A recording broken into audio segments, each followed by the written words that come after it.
into magnetic tubes for MRIs and making my breasts go horizontal in mammogram machines. From the moment I learned about the gene, someone had his or her hands up my shirt constantly. Meanwhile, a chorus of advice rose around me about prophylactic surgeries, but those seemed strange and medieval to me when I was young and spry and busy having, nursing, and raising my daughter.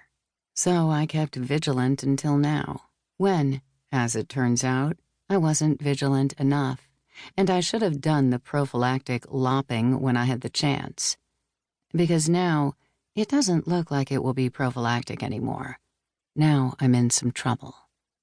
But just for the sake of honoring my own risky former self, I let myself be happily catapulted back to a time when even the word prophylactic suggested a tiny raincoat of pure, impending fun. The nurse returned and took my blood pressure again. I stayed quiet, knowing it wasn't going to matter who took my blood pressure, where, or when. Goat, boat, mouse house, here, there, anywhere. Something was building in me like applause or lava about to shoot out of my head. A sound? A bolt of sci-fi light? Actual brain matter or blood? I felt as bubbly and unpredictable as a cartoon. I found it tricky to calibrate my blood's panic when its container was in peril. My body knew it was in danger. Every cell in me, including the Judases who were dividing, replicating, partying, knew this next news would be bad. That what we, all parts of me, were waiting to discover was a question of margins. How dire? Catastrophic? What story would I be telling Charles at dinner? A hopeful version? A euphemistic one? Or telling Leah, if I took that wild route instead? Leah. See? I was already contemplating it before I got the full impact of the diagnosis. Maybe this whole cancer palooza is no excuse. A spot of calcification had shown up on my most recent MRI.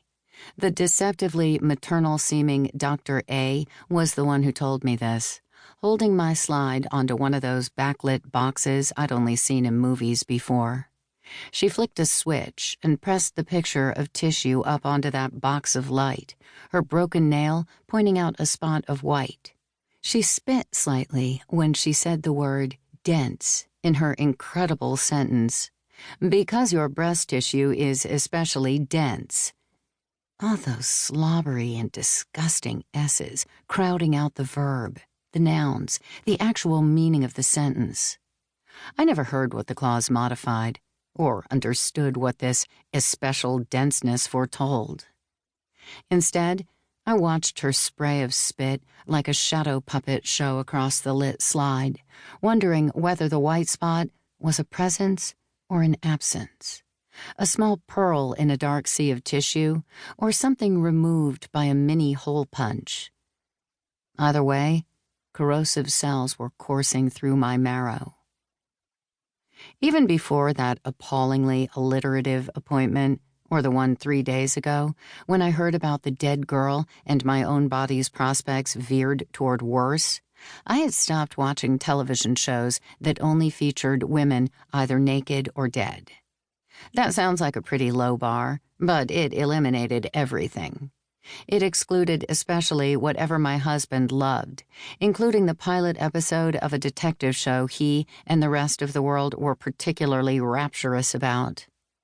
The only character in whose story I could invest my energy was a corpse, hog-tied to a tree before the series even got started.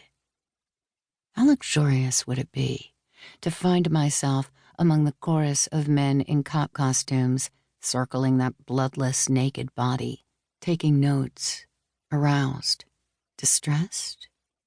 Furrowing my brow with the concentration of the artificially living, I would vow to avenge whatever also man had done this heinous thing, all while untying the girl and stretching her out on the grass. It was less fun, even as a viewer, to identify with the decaying victim, at least for me.